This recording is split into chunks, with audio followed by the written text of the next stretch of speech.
So I personally have been a very happy Nintendo Switch owner since it launched back in March of 2017. However, I am well aware that in the holiday season each year, there are a lot of brand new Nintendo Switch owners, in addition to Christmas money being thrown around, and you may want to build out your collection of games that you own for the console, and it can be very overwhelming if you hop into the eShop or even go into a local retailer and see all of the different game choices that are out there. And in today's video, I want to share my personal recommendation on 10 different must-own staple Nintendo Switch games that I would highly encourage you to have in your library right now.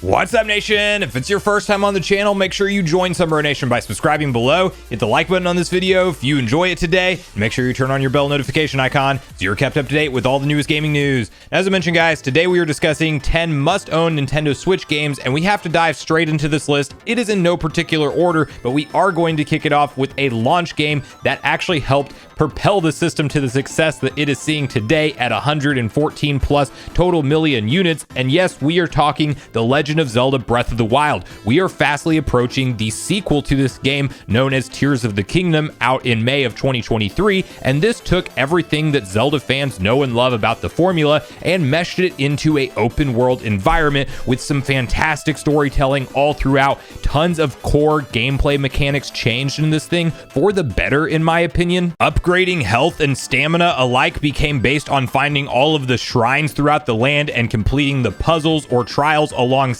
Within those shrines, rather than traditional dungeons, you have 4 divine beasts that you have to go conquer before taking on Ganon, which, to be fair, you are not actually required because this game is truly open world. After you get out of the original tutorial part of the game or the Great Plateau, you can pretty much just go straight to Ganon if you want to, although you will have a very hard time beating it in that state. But this really did a ton right for the Legend of Zelda series, and it is the most popular in the entire franchise ever for a very good reason. And if you are a Nintendo Switch owner in 2022 or 2023 and you don't already own this incredible first open world Zelda experience, Breath of the Wild is absolutely a must purchase on today's list. Next up, some 2D platforming fun. Donkey Kong Country Tropical Freeze is quite honestly, in my personal opinion, the pinnacle of 2D platformers in the modern day. This is actually a Wii U port from 2014 when it was originally released, brought over to the Switch with a new Funky Mode edition that actually makes the game a lot easier to play for children or somebody who just doesn't want that much of a challenge, because this game does quite honestly pack a ton of challenge behind all of the unique level layouts. The enemies on screen and boss fights require really fast reaction times, and this is one of those try and fail over and over again until you can finally progress through. And there's also a lot of fun hidden items all throughout that if you are a completionist and you want to go through and 100% this thing, you can about double the amount of total gameplay chasing all of that down in each level. And I personally just can't wait to see what is next for Donkey Kong in his future endeavors, because this was a true classic and quickly cemented itself as one of the greatest iterations in the Donkey Kong franchise, in my personal opinion. And I would say if you are a Switch owner, this is another one that is a must own.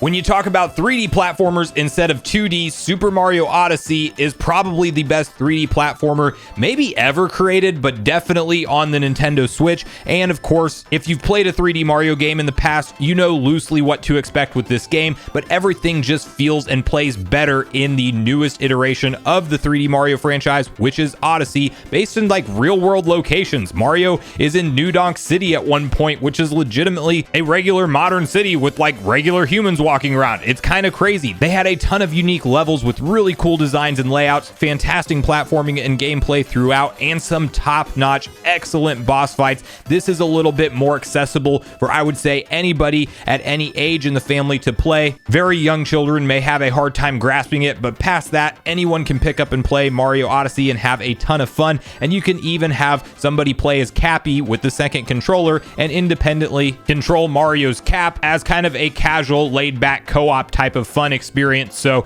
yeah, if you don't own Mario Odyssey already, another obvious staple, must-own, fun 3D platformer for the Nintendo Switch. When you talk about multiplayer fighting games, Super Smash Bros. Ultimate honestly takes the cake as probably the best of all time, and Ultimate is in the name, revealing what this game actually is, the ultimate version of Smash Bros. It legitimately has the most ridiculous roster out of the gate, and there are also 2 fighter passes that you can expand, even more crazy characters from all of gaming's history into this thing. You can have Mega Man fighting Sephiroth, King K. Rool versus Ridley. The possibilities are truly endless, and this is honestly just a ton of fun. If you have friends and family over locally, I always recommend booting up Smash Bros as a go-to. This is one of the few games on the Nintendo Switch that supports up to 8 players locally, which is quite chaotic if you actually get up to that amount of players on screen, but they do have larger maps to support it. And when it comes to the combat mechanics, how the game looks and feels, it is just what it claims to be, the ultimate version of Smash Bros, with a huge active online community around this game, still playing competitively frequently. This is one of those what I would call evergreen Switch games, in the sense that you will truly get your money's worth for this $60 title. And while the updates are wrapped up for this and there's no more planned future DLC, the amount of content that is in this game waiting to be experienced is truly top notch, and one that should be in every Nintendo Switch owner's library. The best Pokemon game, hands down, on the Nintendo Switch is Pokemon Legends Arceus. That's right, I said it. That's my personal opinion. I honestly had more fun with this Pokemon game than just about any other I remember in years past. They added in cool, fast-paced dodge roll mechanics. They allow you to catch Pokemon just by sneaking through the grass and throwing a Pokeball at them, making battles actually optional with Pokemon. You can get damage from Pokemon in the overworld. It is not a true open world experience, but it is open zone rather, and has a really cool story throughout that progresses you into giant chunks of land to go explore and do unique missions to progress the story. You can seamlessly switch between your Pokemon with just the R and L triggers, and they made it all so intuitive and seamless. And quite honestly, I wish that this was the core formula for Pokemon games going forward, because that is truly how much fun I had with Legends Arceus. And I definitely think that among Scarlet and Violet doing fantastic right now, that this one is actually one that I would pick up before anything else on the Nintendo Switch when it comes to Pokemon games. It is technically not a mainline iteration, but rather a spin-off title, but I think Game Freak hit it out of the park with this one, and one that I would say has to be in a Nintendo Switch owner's collection. Metroid Dread, literally a masterpiece when it comes to 2D style Metroidvania games. This game is beautiful throughout. It packs a punch in the difficulty. The type of puzzles that you come across and exploration in Metroid games is truly top notch. You have to remember to come back to certain areas of the map once you've unlocked different abilities and upgrades to progress, and it kind of creates a fun puzzle type of element when you're traversing through the multiple maps. You have different enemies you have to take out that give you a rush every time, because I can't stress this enough, the game is actually legitimately hard. They even added in an easy mode after this game was released, probably because of a lot of the feedback. It's literally one of those games that you could pick up and play and think that you're progressing and just die over and over and over. Get to that final boss fight and tell me how many times you died trying to complete it. It is legitimately a punishing 2D action adventure platformer, but the mechanics are all designed and work so well. It is up to you to just become skillful enough to progress, and I had so much fun with the gameplay and a compelling story throughout. Incredible boss fights, and one that I had sweaty hands playing the entire time with my heart racing. And I would highly encourage Nintendo Switch owners to look into Metroid Dread if you haven't already today.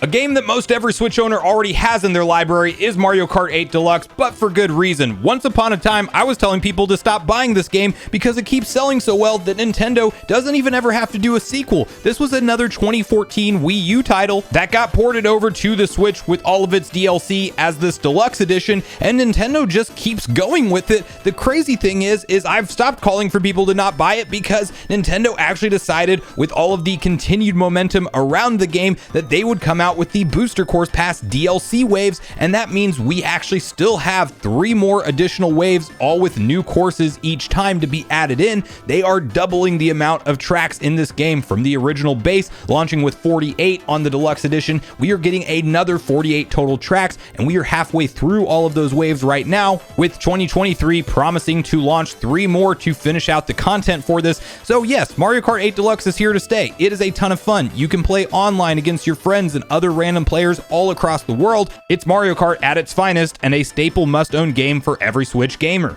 The Legend of Zelda Skyward Sword HD is truly the origin story for the entire Legend of Zelda franchise. This is one that when it was originally released on the Wii, I could not personally get behind near as much because I was not the biggest fan of motion controls when those were the only options to play. Fortunately, Nintendo heard fan feedback over the years and decided to port this thing to the Switch with the option for button controls or motion controls, and that honestly did everything it needed to help me enjoy this game to its fullest. While objectively, this is not my favorite entry in the 3D Zelda games ever, I definitely think there's a lot of fun to be had, and the big compelling point of this game for me is the story, because it is honestly one of the most beautifully told Legend of Zelda stories ever, with some real deep lore that if you want to go down the rabbit hole on how everything connects together, you have to play this game, and I just think it is a ton of fun throughout. Traditional dungeons with a linear progression is what you can expect with this game, with a lot of sky and land elements, and when we're talking about games like Tears of the Kingdom, it honestly looks like a Skyward Sword 2. So if you like classical 3D style Zelda games, if you've played things like Wind Waker, Twilight Princess,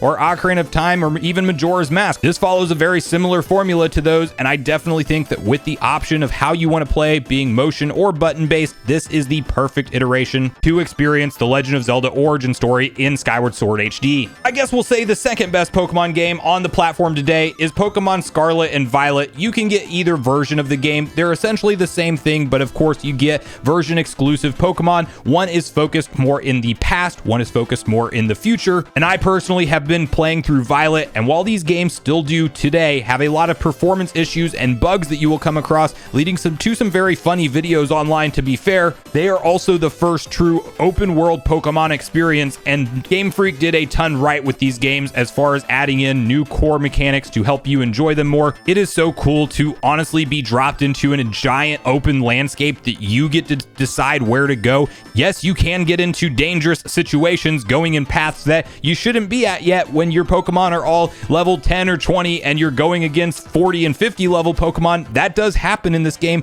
There's gym leaders that you definitely shouldn't have come across if you went off the somewhat suggested path, if you will, but that's a fun element to this thing. It also means you can find all types of different Pokemon and types way earlier and build out the team that you want to have throughout the game at your own pace, and you also have some new additions like terastallization that calls for extra strategy. Not to mention, you can legitimately play this entire thing co-op with friends or random players online, and you are like in each other's worlds. You can be on entirely different parts of the map. There is so much right with this game that I am just hopeful that Game Freak patches some of the performance issues, and I definitely think that Scarlet and Violet will go down as historic Pokemon games when it's all said and done, and ones that I would definitely look into adding to your Switch library today. A unique game, and the last one on our list today. The reason it's unique is you actually can't buy it from the eShop anymore, but Mario 3D All-Stars was the 35th Mario Anniversary Collection celebration that we got, with Mario 64, Super Mario Sunshine, and Super Mario Galaxy all being playable on the Nintendo Switch. Clearly, we have Mario 64 available as part of the expansion pack now and an option to play that game, but Sunshine and Galaxy, there are no easy way to play it on modern platforms, and even though Nintendo only did this for a 6-month limited run, they still produced a ton of copies, and sometimes you can just walk into a store and still find these things on retail shelves, but you can for sure find it on Amazon or online retailers. So this game's been discontinued for quite some time now, but I would still encourage fans to add it to their Switch library while there is enough to go around, and enjoy some of the best classic 3D Mario games all together on one cartridge, with something like 100+ hours of total gameplay available to you if you want to go through and 100% each of the titles, which is definitely what I recommend doing. We are still missing Mario Galaxy 2 from any kind of collection. I hope Nintendo brings that one over in the future, but in the meantime, this is definitely the best way to play these classic 3D Mario games, and the option for portable play on something like the Switch is fantastic, and you don't have to look too hard to still find this thing. So again, the last must-own Nintendo Switch game, I would personally say, for your own Switch collection. But I want to hear from you guys at this point in the video, all your favorite Switch games over the years. What's your personal top 10 list? What are some games that I left off of my list that you would add into yours? And are there any games on today's list that you were planning on picking up for the first time, whether you're a new or existing Switch owner? So regardless of your thoughts and feelings on everything we talked about today, I do look forward to hearing from you all in the comments down below before you leave the video, as I do look forward to getting a back and forth conversation started with you all around these topics. Go watch Friday's video next if you haven't already, where we talk about the latest Nintendo Switch Online update. Also make sure you like, subscribe, turn on your notification bell, and I will see you guys in the next video.